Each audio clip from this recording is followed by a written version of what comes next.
just an inspiration to so many. The first time I heard your story about starting in this industry as a single mom and where you started at, and now watching what you've been able to accomplish, what you're still accomplishing, the way you feed into people and motivate people. You're just a not just a superstar in this company, but you're a superstar worldwide in the network marketing industry. And we thank you so much for hopping on this broadcast today. We're going to sign off and turn it over to you and let you teach us how you do it. Okay, I'm good. Thank you, Todd. As I was listening to Ian talk, I was remembering back when I first started, and I got so emotional listening to him because I remember how I was introduced to network marketing and how broke I was. And I'm living in an apartment in Central Florida, and I didn't have 10 cents in the bank, and I didn't have any way that I could think of that I could ever stop working, number one, or number two, that I could make my life any better, because I didn't have an education. I mean, I barely got out of high school. And so I don't have a career. I just had odd jobs my whole life, single mom, food stamps, trying to raise my kids. And all of a sudden, you know, I find myself in my 50s living in this apartment, and I'm wondering how I am ever going to stop working. And it was so profound to me when I learned about network marketing, because actually I'm one of those people who got some products in the mail, kind of like what Ian was talking about. You come in, you take some great products, and you feel like maybe you'll share them. And, you know, so my journey was one of evolving, if you will. So I wasn't in good health. I was 50 pounds overweight. I was also a chain smoker at the time. I can't believe I'm saying this, but this is about being real and showing the space that I was in when I began this journey. So I'm 50 pounds overweight. I'm dead broke. I'm 50 years old. I'm living in an apartment. I got some supplements in the mail. I started taking them, and I started feeling better. And the minute I started feeling better, of course, people notice, and then I want to run my mouth. And my daughter is saying, you know what, Mom, you might as well be a rep. And I'm like, you know, I don't want to be a network marketer. I didn't even know really what network marketing was. I just was quite sure I didn't want to be one because of the way everybody reacted whenever I said it. I just thought, no, I don't want to do that, but I'll just share products with people. I'll just go out there and try and help people and make them feel better, because I am a caregiver and I do want to save the world. And I'm always about fixing people and making their lives better. And so I started This sharing conference products. is being recorded. And as I'm sharing the products, I'm realizing that, you know, people are thanking me, they're hugging me, and I have this good feeling inside that says, wow, Lynn, you're doing so awesome. And, you know, I didn't know I was doing what network marketers do. I had no clue. But I started sharing the products, and I led strictly from the products. I mean, I would drive 30 miles for somebody that had a joint pain so that I could fix them. I mean, that's how off balance I was with this, but it felt really good at the same time. So it took me 4.5 years of playing around with this before I finally decided that I was going to attend an event. And it was an annual convention. And I went to this event because I wanted to see what the people look like who were making the money.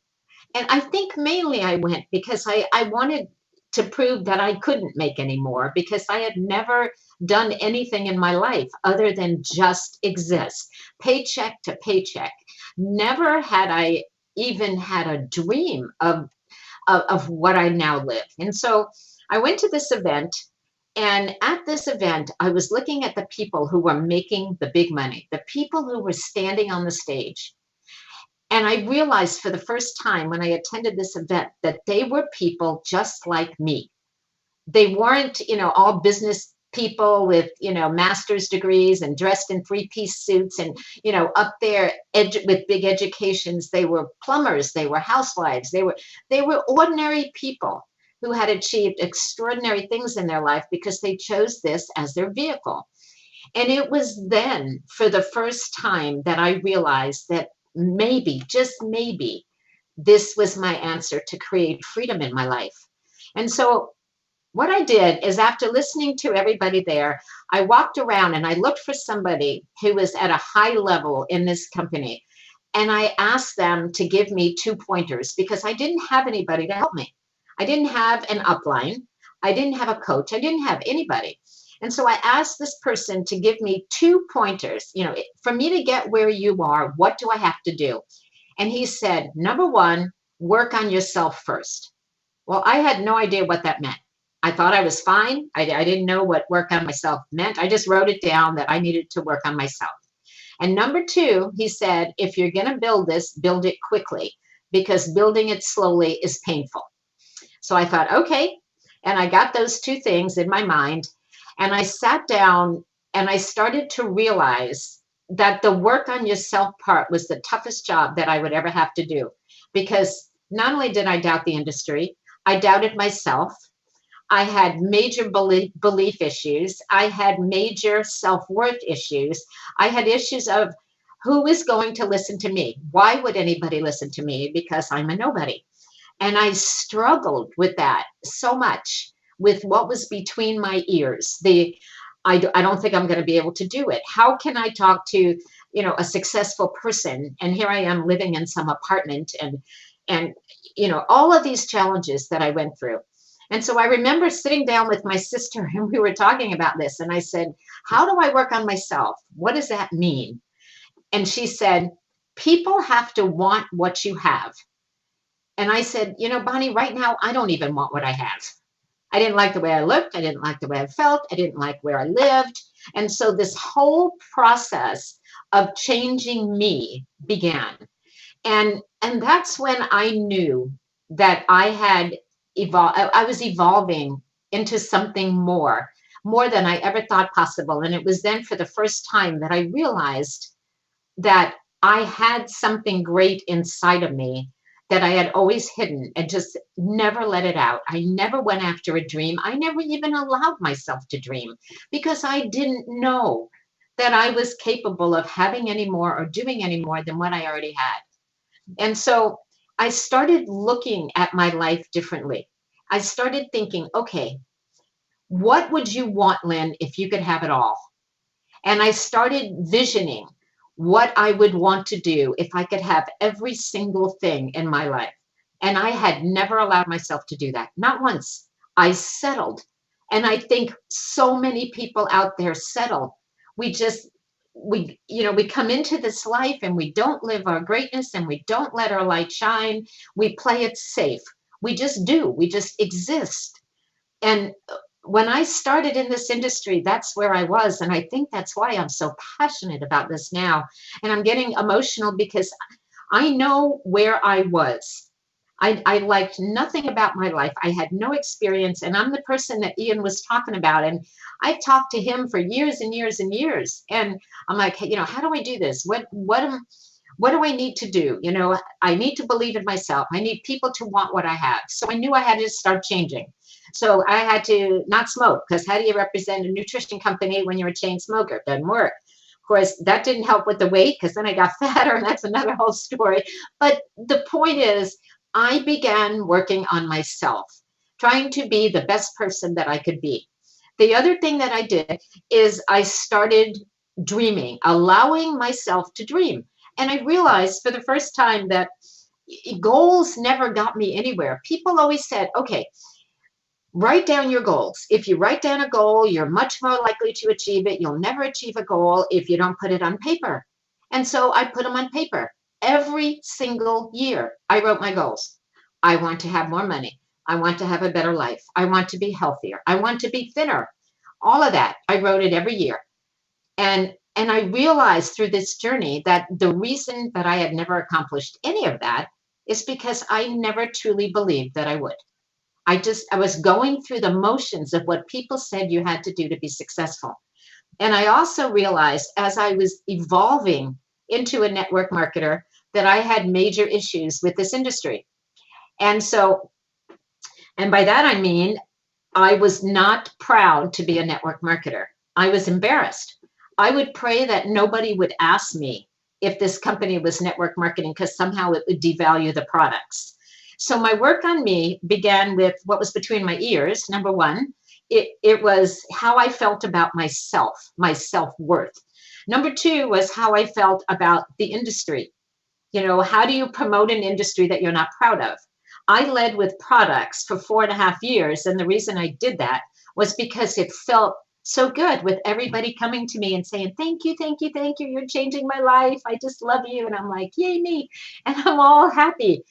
But it wasn't building a business. And I was never talking about the business. So it was a journey. And I'm saying all of this, on this call today, because I know there's people here who are in the same spot that I was, where your belief level isn't high, where you struggle with your self-worth, where you struggle with fear. I was paralyzed with fear because I didn't know if I could do it. I just knew that I had to put my dreams above my fears if I was ever going to get out of the space that I was. And when I found network marketing and decided it was going to be my vehicle, I knew for the first time that I could create the future I wanted if I was willing to do the work. And the work began with working on me. So that became my journey, working on me and understanding the power of the industry and basically getting out of my own way, which is a name of a book that I actually published, because I realized that I had played small my entire life. And I played small because of what was between my ears. And I can blame it on circumstances, and I can blame it on lack of education, and I can blame it on a bad marriage, and I can blame it on being a single mom. I can blame it on everything. But I played small because of what was here, because I never thought past the mediocrity of the life that I lived.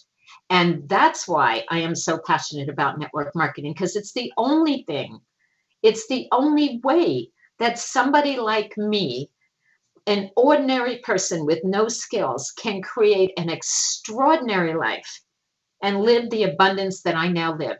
And so as I'm listening to Ian talk and I'm listening to the others talk, it's bringing me back to my beginning, to thinking about where I came from and how I've evolved from being a person that was afraid to talk to anybody, a person that I felt so bad when somebody rejected me. I mean, every time somebody said no, it brought up every issue of my childhood and everything that had ever happened, and it was all personal. And now I look back at that and I just smile and I'm like, this is business. This is business. I'm not there now. But back then, that's where I was, and it's what kept me stuck. And I'm sharing that because I want to unstick everybody here, everybody that believes they can't do it, everybody that's filled with fear. I want you to ask yourself, what's the worst thing that can happen to you by doing this, by really embracing this and deciding you're going to go for it? The worst thing is that you're going to grow yourself personally, you're going to grow yourself financially, you're going to step out of a comfort zone and move in the direction of your dreams. I mean, even just a little, because our dreams are not in our comfort zone. Here's your comfort zone, we're in here, but our dreams are out here. And I knew that. And every time I cracked the shell a little bit and I moved a little bit further out, I realized that I had taken one more step in working on me. So I'm giving that piece of advice because I never realized how profound working on me meant. I didn't even know what he was talking about when he said it. It was the best advice that anybody ever gave me, and that's the advice that I want to give you. I want you to be your best self, to believe in yourself. I want people to want what you have, because until you want what you have, nobody else is going to want it either. And it took me a while to figure that out. It took me about 4.5 years of playing around in this industry to figure that part out. And so then I knew I had to work on me. And the second piece of advice he gave me was to, if you're going to build it quickly. And then I remember to this day sitting down with Fred Cooper, who you're going to hear from in a little bit. And I said, Fred, okay, how do I get to where I can make a lot of money? Again, I didn't have an upline. I didn't have anybody to help me. How do I get to where I can make, $250,000 a year, something big, like the big earners do? And he said, yeah, that's easy. You find 4 people who want to make a minimum of $50,000 a year, and you help each one of those people get to there. And that'll take you to the top. And I'm like, really? 4 people? How hard can that be? And in my mind, because I don't know any better, I'm thinking, I live in Central Florida. There's probably 18 million people here. And that means I can get, 2 from the north, 2 from the south. I'm in, and so I'm feeling really good. Like I'm just going to go home and I'm going to find them. And it wasn't as easy as I thought it was going to be. And I was listening to all this advice from people who said, oh, it's a 3-foot rule. You talk to anybody within 3 feet of you and you stick them to a wall, you see who sticks. And I had all this stuff going on in my mind and all the training I was trying to get until I finally realized that it was me who was going to choose my people. It wasn't people, just anybody. I didn't want just anybody. I spent my whole life in corporate America, and I wasn't always happy with who they picked to work with me. And I'm sure there's a lot of you that can relate to that. And I realized all of a sudden that I was putting together my power team, that I was going to choose the people that I wanted to work with. I wasn't going to accept just anybody. And all of a sudden, my posture in this changed. And then I read a book that absolutely impacted me more than anything that has happened since I've been in network marketing. And it was by John Maxwell. It was the 17 Indisputable Laws of Teamwork. And as I'm reading that book, I'm highlighting and I'm messaging all these things. And he said in the book, if you have, the first thing you've got to do is get your dream. And if you have a Mount Everest sized dream, you have to make sure you can put together, or you put together, a Mount Everest sized team.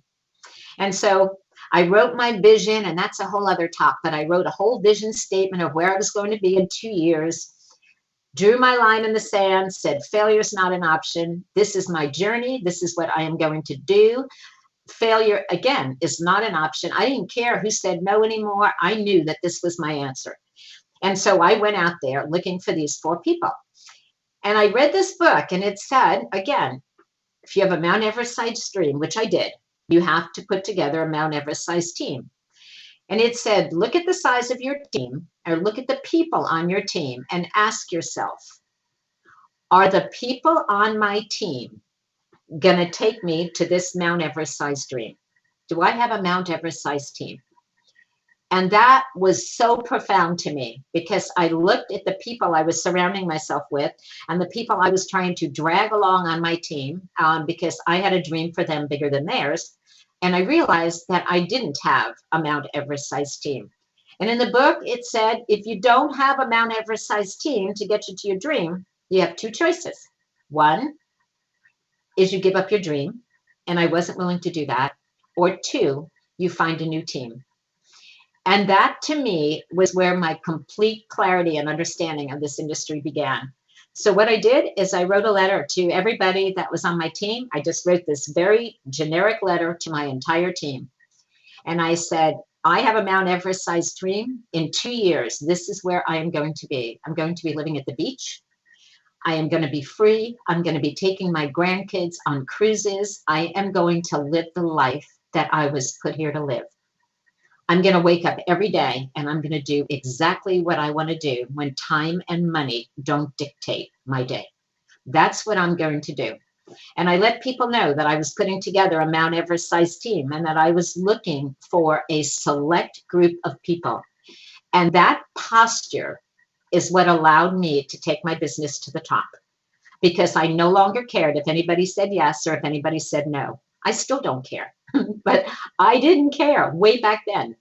And I would say to people, this is where I'm going to be in 2 years. And if they started whining and saying, I don't know if I can find 4 people, or I don't know, or I would be like, with all due respect, this isn't for you. I wish you good luck on your journey. And I would just move and move and move, because my job was to find those 4 people. And I needed a Mount Everest-sized team. And when people weren't sure, I'd say, well, this train is moving with or without you. So you can either hop on or you can get out of the way. And again, everybody looked at me differently when I changed my posture. And I changed my posture when I wrote a vision statement, number 1, that told me where I was going to be. When I read this book that told me to get there, I needed a Mount Everest-sized team, and I realized I didn't have one. And I changed my posture when I drew a line in the sand and accepted the fact and claimed the fact that this was my future, that this is the most powerful industry on the planet, and that it was my vehicle to create the life that God put me here to live.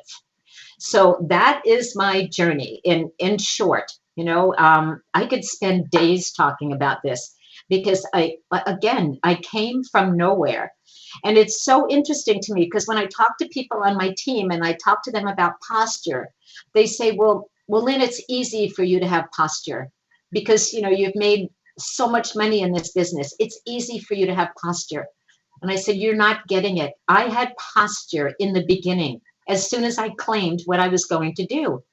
That is how I got here. It's not the reverse. You don't get to be a chairperson too and then start your posture. My posture started when I drew my line in the sand, when I wrote my vision statement, when I decided that I love this industry, when I worked on myself, decided I was worthy, and got out of my own way. So as I'm listening to all of this today, and I'm listening to everybody talk about the amazing products that we have, I'm feeling so blessed because I'm filled with, oh my gosh, it couldn't be any better for us. We've got the best products. Nobody even knows we're here. And the timing of this couldn't be any better either. And I'm just so grateful that I decided my future was worth fighting for. I am so grateful that I feel like this is just the beginning for me and that I get to surround myself with amazing people like every single person that's on this call. It's about all of us together lifting, as we're climbing out of where we are. We had a bad economy. Things are a mess. This industry is so powerful. This opportunity is so powerful. And as we're climbing out, we've got to lift others. And that's the thing about RX, about this plan, about this company, about this industry that I absolutely love. Because I can still be a caretaker if I want to, but I want to empower people. I want people to know that if I can do this, they can do it. I have nothing special. Again, I was 50 years old, dead broke, 50 pounds overweight when I started in this industry. And that was almost 18 years ago. And I now live a life that most people only dream of. And still, when I say network marketing to people, they'll go, oh my gosh, I can't even believe you got sucked into one of those, and they have all these issues. And I'm like, I'm so happy to be one of the 1%ers or 2%ers that understand the value of this industry and the blessed lives that we all get to live just by being a part of it. So I have a lot of things that I could say. None of this is what I planned on saying today, but it just came from Ian's talk and from everything I've heard. So I just want to say thank you for the opportunity to be able to share.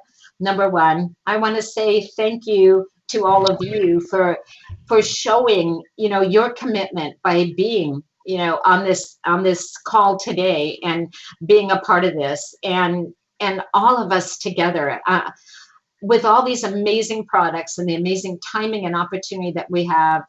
Shame on us if we don't grab this and take it to the world. That's our job. They've given us everything else. They gave us the best products. You're going to hear about the comp plan, the management team. We adore them.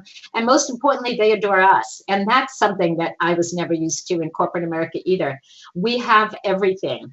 We have to do the work on ourselves, on our belief in the industry. We've got belief in the products. We've got to know we can do it. We need business plans. We need to take all of this big energy that we have from this event today, and we need to turn this into momentum as we move forward in 2016 and go out there and really not just stick your toes in the door, which so many people are doing. They just crack the door and they give it a shot. Our job is to kick the door down.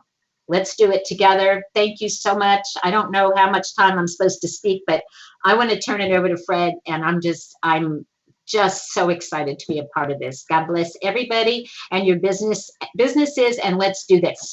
I'm done.